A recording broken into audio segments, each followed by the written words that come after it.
Hey, what's going on, guys? This is Dynasty3890 here. I'm back with the MLB 17 The Show Diamond Dynasty video. Today we're doing roster predictions for this upcoming Friday, August 11th. Now, I got 10 names who can get upgrades or downgrades based off their recent performance, and I have reached out to you guys on Twitter as well. I'll have a link to my Twitter down below. I always ask you guys every time there's a roster prediction video, who are some names that you guys think should get an upgrade or downgrade. I included 4 of you guys this week. If you want to be on the next episode, just give me a follow on Twitter, and then when I ask you guys who should get an upgrade or downgrade, just reply to that tweet and you have a chance to be in the next video. But we got those 10 names, so let's get right into it, guys. Got some interesting names on this list. Up first, we have Eduardo Nunez for the Boston Red Sox. He was a trade deadline acquisition for them, or a couple days before the trade deadline, I believe. Got him from the Giants. Now, the Red Sox, at the time of me recording this, have reeled off 7 wins in a row, and he's been a huge part of it. He's been with the Red Sox for 10 games, and he's hitting .422, a .447 on-base percentage. So he's not really walking, but still an on-base percentage, very good clip. He's slugging .822. He has 4 bombs with the Red Sox. I think he hit 3 with the Giants. And he's not really a power guy, but he's showing power right now. I would definitely increase maybe power versus right a little bit, maybe contact versus left a little bit as well. Nothing too crazy, but let's give him a +2 overall. He's an 82 overall, Eduardo Nunez. Next up here, we have Gary Sanchez from the Yankees. Now, if you guys have been paying attention, you've seen that he's actually been benched because of how bad his defense is behind the plate.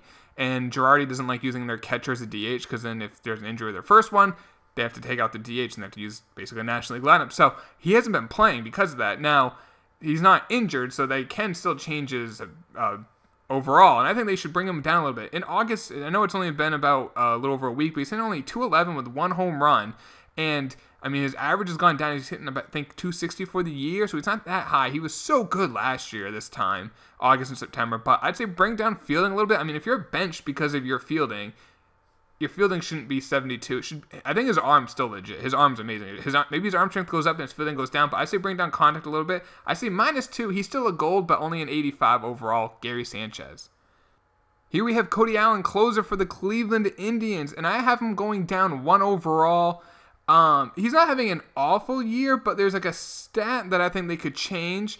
And if they don't change anything else, that would bring him down a little bit. So for the year, it's a 3.380 ERA. That's not awful. I mean, that's not typical Cody Allen. His whip is 1.38. That's pretty high for a reliever. And with his hits per 9 to 91, that's a little much.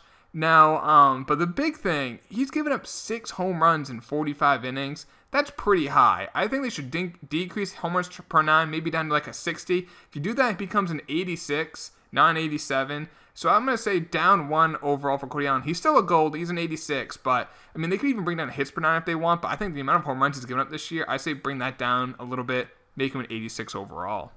Next up, we have the Moose, Mike Moustakas. Now, he must have really annoyed someone at San Diego Studios. Because this guy, he has 32 home runs for the year. He's hitting .274. Now, you can see he has pretty big splits against left-handed pitching. He does better versus right-handed. So I'd look to see how he's hitting against left-handers. He's hitting .261 versus left-handers, and he's hitting .274 for the year. He's hitting about .280-something versus right-handed pitching. So he's not as good, but better than 46 contact versus left. He also has a .487 slugging percentage versus left-handed pitching, which is really good. I'd say put power versus left around like a 70 to a 75 and contact versus left to like a 55.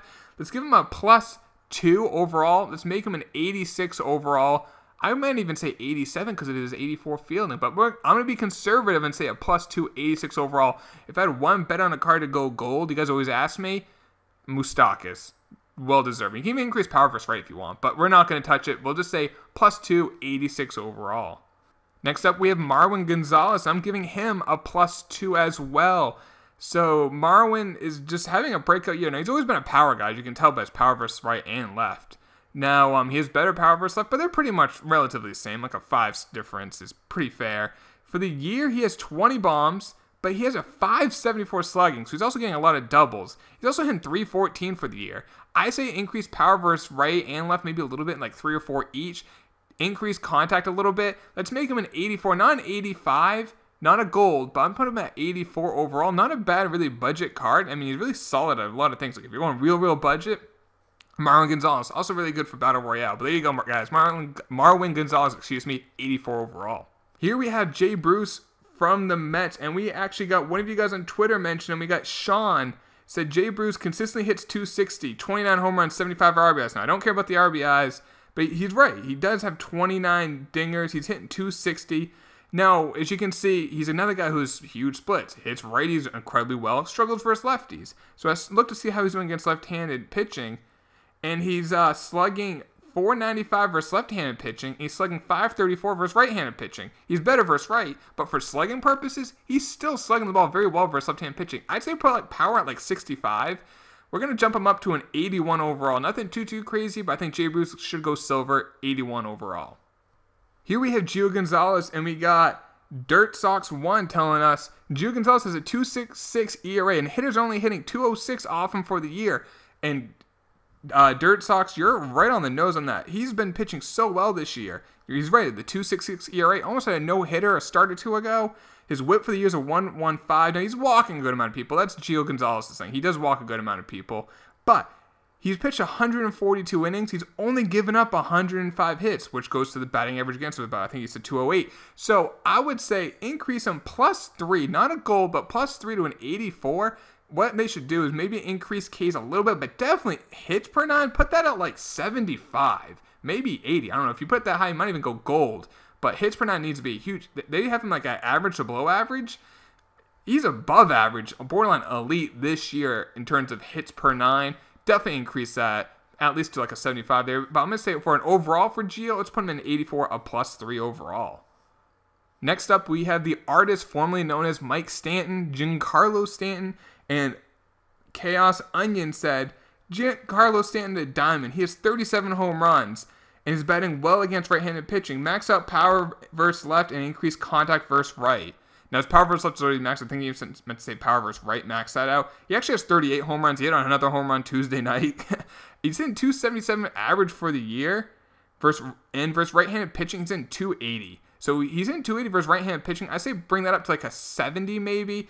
And yeah, I mean, he's leading the league in home runs. He's slugging 609 for the year versus right-handed pitching. Maybe not max out power versus right. Put that like a 95, 96. Maybe max him. But I'm going to say +2.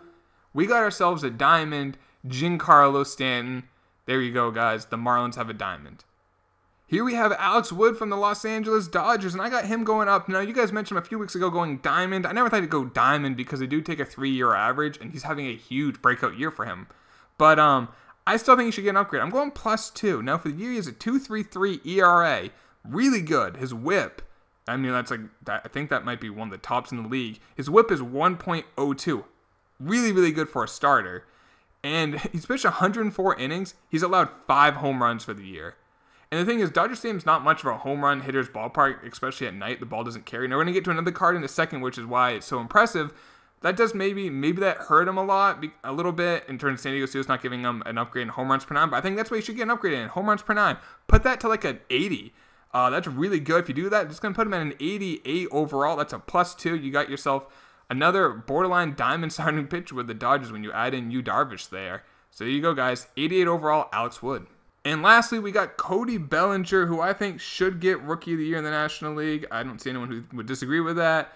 And we got Nathan Brown here saying Cody Bellinger should get an upgrade. He's hitting 264 for the year, 32 home runs, 75 RBIs. He's saying +2 to an 85 and a gold card. Nathan, I like what you're saying, but I think you should go +3.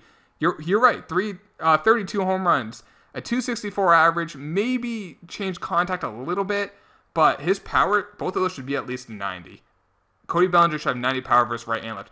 His slugging percentage is 607. He didn't get called up until the end of April, and he has 32 home runs. If he got called up at the beginning of the year, he might have 35, 36, 37. He'd be right at Giancarlo Stanton, and Stanton has 99 and 92 power. I'm not saying Bellinger should have the same. I'm saying he should be at least within like 7 of them. So let's put both his powers at about 90. That's going to put him at 86 overall. There you go, guys. Rookie of the Year, National League, Cody Bellinger. And that's it for the roster prediction video. If you think I missed anyone, please put it in the comments down below, and I might include him next week. I hope you guys did enjoy the video. Drop a like if you did. I'll talk to y'all later, guys. Take it easy.